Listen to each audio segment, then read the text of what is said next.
are Marilyn and Joe Hannon from Rose Common Berry Farm. We are located in rural Dallas County, outside of Linden, Iowa. We grow strawberries and raspberries currently, and are looking at expanding into other berries for future years. We grow our strawberries in a somewhat unique situation. They're day-neutral strawberries, so we treat them as an annual and plant new ones every spring for harvest. Somewhere between first harvest starts about July 1st to July 20th, depending on the year a little bit. But what really makes our strawberry system unique is that we grow them in vertical, upright, hydroponic towers. So there's no bending over and picking off the ground. Everything is done from knee-high to head-high. This is our second year of production on the farm. Last year was just kind of getting things up and going and getting a lot of infrastructure built.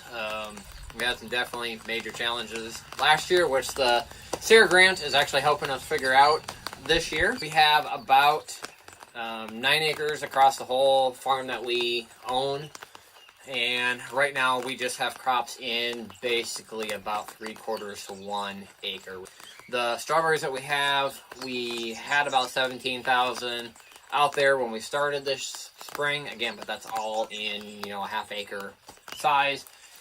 We had 3 weeks of rain literally every single day, so you'll find a few empty potholes and things out there. But that's a really good comparison of what works well under flooding and drought conditions, because we've had flood condition, well, not flood last year, but we had a lot of rain last year during the growing season. We had kind of some preliminary trials set up. We've had basically now at this point 3 weeks up until today when we record it of bone dry weather. And so I think we're going to learn a lot of good information from the trial this year.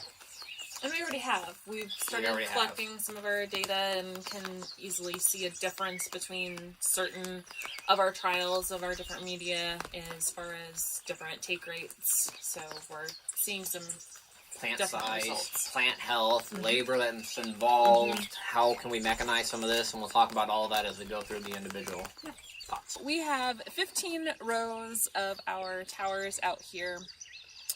We have 10 rows that are 60 towers each, roughly, give or take, and then 5 that are 40 in our smaller field. And in each of the towers, so each of the 60 or 40, there are 5 of these cloverleaf pots that just snap together. And so each pot holds 4 plants, so then for each tower it's 20, obviously multiplied out for the field itself. In our trial we have 4 different media types that are in the middle of our field, our big field, so we can see side-by-side comparisons of what they look like compared to each other. The field that you see behind us, it's basically we had to put together a trellis to hold the pots up. They're all it's 1/2-inch conduit with 1.5 inch, 1.25 or something like that, PVC that holds the tower or the pots up off the ground at knee height there. Because we were on a windy location, we had to go through and add some end posts and some ground stakes and a couple 8-foot T-posts staggered throughout with a high tensile wire. There's not really any tension on that wire, but just something to hold those conduit from moving around. You'll notice that our rows are north and south here. The property actually doesn't quite look like it is north and south the way we're sitting here, but it actually is sitting fairly close to north-south. And the reason that they're set up like that way is so that the morning sun can come up and move over and actually catch basically 3 sides of the towers over the course of the day in order to get uniform growth and uniform ripening. It is a management thing that we have to do, though, is go through and rotate those pots 180 degrees once a day. We do that for sunlight. We do that to give the plants a little bit of a break from the wind, and irrigation, water flow distribution through the towers. This is our first trial. This is a mix of the chips that we saw hydrating before that was in the bag. Not ground up, though. It's just the chips. and then it's a mix of the peat material that we saw hydrate it, and it's mixed at 1 part peat, 3 parts chips, I believe. So the peat holds the water, the chips give us drainage. The chips actually ebb and flow a little bit of nutrients, I think, as well. I can't 100% verify that. So pros to this media is it's fairly well drained, and you can easily change drainage by adding more peat to that mix to suit your needs. Right now we're finding about similar water usage across the board from all our media out here.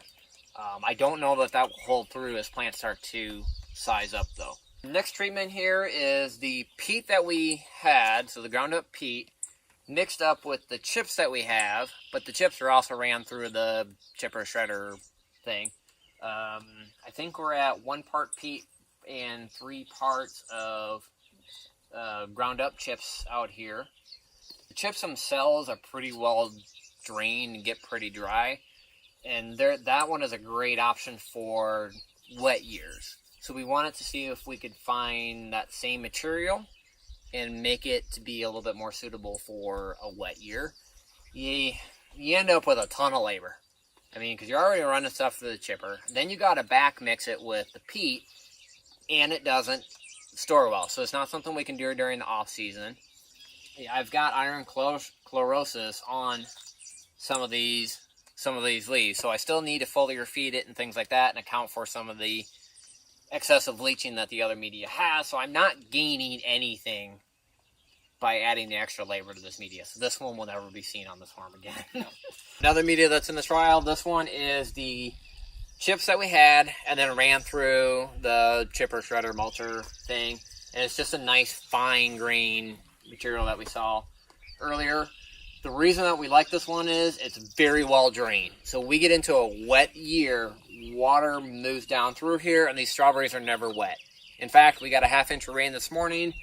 We may, if it gets sunny and warm out, we may have to irrigate this afternoon.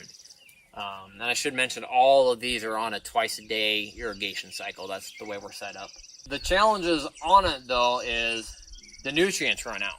And then you end up with iron deficiency. So you can see I've got some iron deficiency here. So it becomes really critical to make sure that you're managing putting just enough water on to get everything hydrated, but not too much and leaching excess out.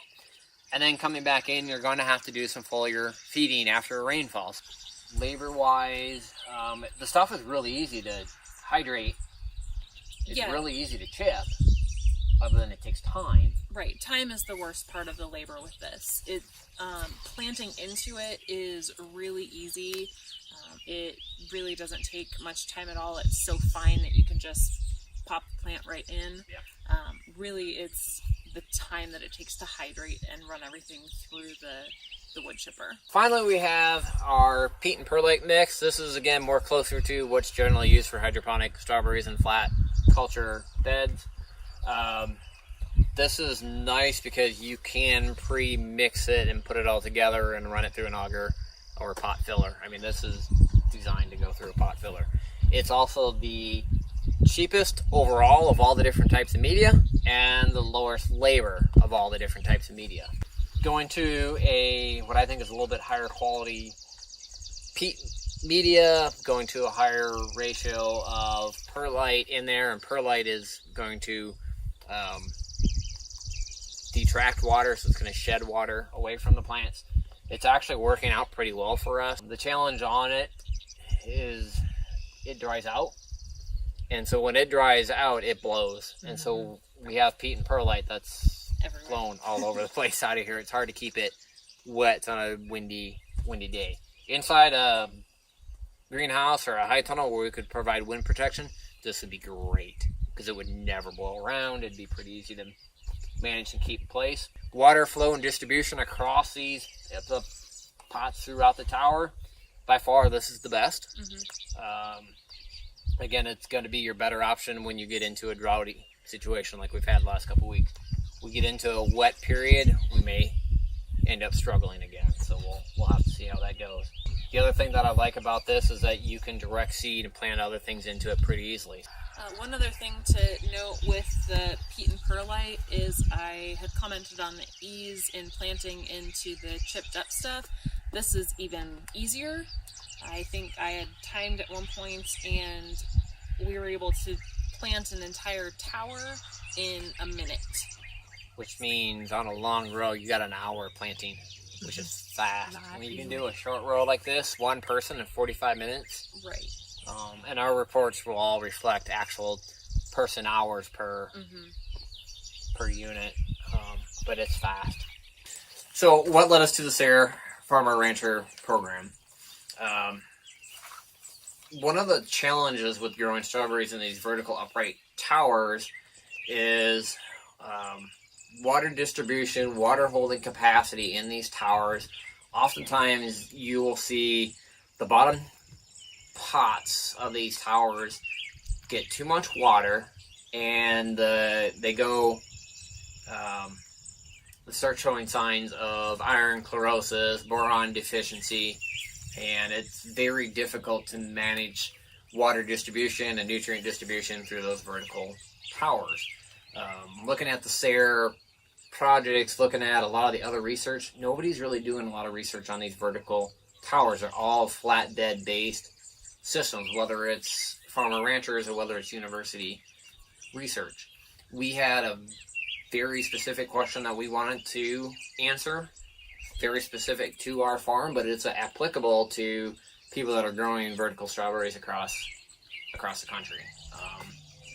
And then knowing Krista, poking around and asking some questions about how we go about doing this, whether we can make it work for us. That's kind of what drove us to actually taking a chance to write a project for the SARE Farmer Rancher grant here in the North Central region. How easy or how difficult that is. I'm a little bit biased because I write grants on a fairly regular basis. But again, we knew what problem that we wanted to address, and we were able to sit down and go through that process for the SARE Farmer Rancher grant. I think we started writing it and we set it aside for about 6 months at one point because we knew we were going to apply, but it wasn't around. But I spent a few hours one night kind of throwing ideas together and starting to figure out what our plots were going to look like. And then when we came back to actually write it and finish putting it together, it was not difficult. One of the more challenging parts of the proposal, although I found it to be really valuable, was to go back and look at what the other SARE folks had been doing in other regions. We found a lot of good information that was being done in other places, and we were able to talk about what else is being done and how or why it's not relevant to us. But we did find some tips and tricks and some information that we pulled from those, and we'll actually be able to show some of the stuff that we pulled. Not part of this particular project, but stuff that we pulled from another project that we're trying out on our own farm.